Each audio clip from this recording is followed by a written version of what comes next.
तुझी जी कमळीची आईची भूमिका आणि हं. जी कमळी साकारते विजया बाबर, हो. यांचं बॉन्डिंग कधी जमत गेलं? कसं जमत गेलं? की पहि कळलं की नाही?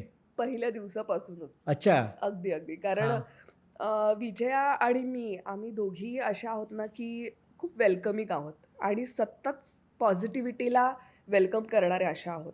त्यामुळे जेव्हा आम्हाला कळलं, की मी तुझी आई आहे आणि ती माझी मुलगी आहे, तेव्हा आम्ही दोघी एकमेकींसोबत तशाच वागायला लागलो.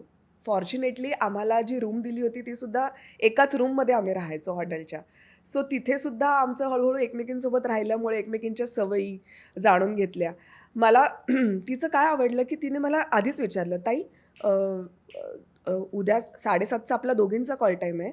मग तू किती वाजता उठणार? तुला किती वेळ लागतो आवरायला?" मग मी त्याच्या आधी अर्धा तास आधी मी उठते, कारण मला अर्धा तास लागतो.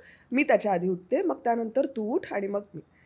म्हणजे हे इतका संवाद मी म्हणते ना, कुठल्याही नात्यामध्ये संवाद खूप महत्त्वाचा असतो. सो तिने मला ते विचारून घेतलं, की तुला किती वेळ लागणार आहे किंवा कसं ॲडजस्ट होईल? आपण दोघींना जर एकत्र बाहेर पडायचं तर आपण कसं राहूया? किंवा तुला काय आवडतं, मला काय आवडतं? मी तिच्या आवडी जपू लागले, ती माझ्या आवडी जपू लागले. आणि म्हणजे तिला एक संध्याकाळचा तिचा एक नाश्ता प्रॉपर ठरलेला असतो. तिचं तिचं स्वतःचं तिने टाईम टेबल खूप शिस्तबद्ध हो. पद्धतीने जगणारी अशी विजया आहे. मला हां. प्रचंड कौतुक वाटतं त्या मुलीचं, की इतक्या लहान वयामध्ये ती स्वतःचं सगळं शिस्तबद्ध पद्धतीने करते. कितीही थकलेली असली तरी ती नाईट रुटीन जे चेहऱ्याचं नाईट रुटीन आहे ते करतेच करते. सकाळी उठल्यानंतर पटकन आवरून सकाळचं रुटीन जे आहे मॉइश्चरायझर लावणं, टोनर जे काही असेल ते प्रॉपर करते आणि प्रॉपर वेळेमध्ये ती तयार असते. तर हे तिचे काही-काही हे खूप जमत गेलं, जुळत गेलं आमचं. अगदी म्हणजे हे पण जी स्तोत्र किंवा काही आम्ही जे लावायचो हनुमान चालीसा म्हणा किंवा स्वामी समर्थांचे म्हणा स्तोत्र, तर ते मीही लावायचे आणि तीही लावायची. तिच्या वेळेत, मी माझ्या वेळेत. पण म्हणजे इतकी सगळं आमचं जुळत गेलं, की त्याच्याने ऑफकोर्स बॉन्ड आमचा खूप छान होत गेला. कामाच्या बाबतीत सुद्धा एखादा संवाद किंवा एखादा सीन जेव्हा करायचा असायचा, सुरुवातीला अ, जरा दोघीही चाच पडत होतो. दोघीही आपलं कॅरेक्टर शोधत होतो. पण मग आम्ही चर्चा करायचो. आमच्या दिग्दर्शकांची सुद्धा आम्हाला त्यावेळी अनिकेत साने सरांची मदत झाली. त्यांनी सुद्धा प्रोड्युसरने सुद्धा दिग्दर्शकांनी आम्हाला खूप मदत केली.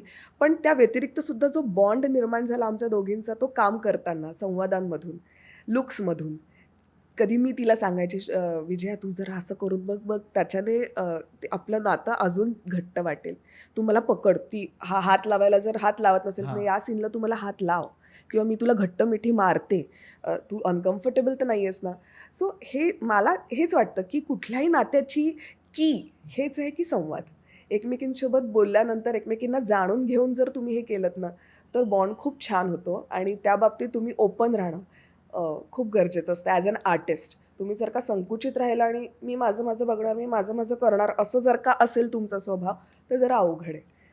तुम्ही जर का ओपनली जगाला वेलकम केलं, तर ते जगसुद्धा तुम्हाला तसंच वेलकम करतं, असं मला वाटतं. मराठी मनोरंजन सृष्टीमधील मालिका, चित्रपट, नाटक तसेच कलाकारांबद्दलच्या नवीन अपडेट्स जाणून घेण्यासाठी नक्की सबस्क्राईब करा इट्स मज्जा मराठी या आपल्या नवीन यूट्यूब चॅनलला.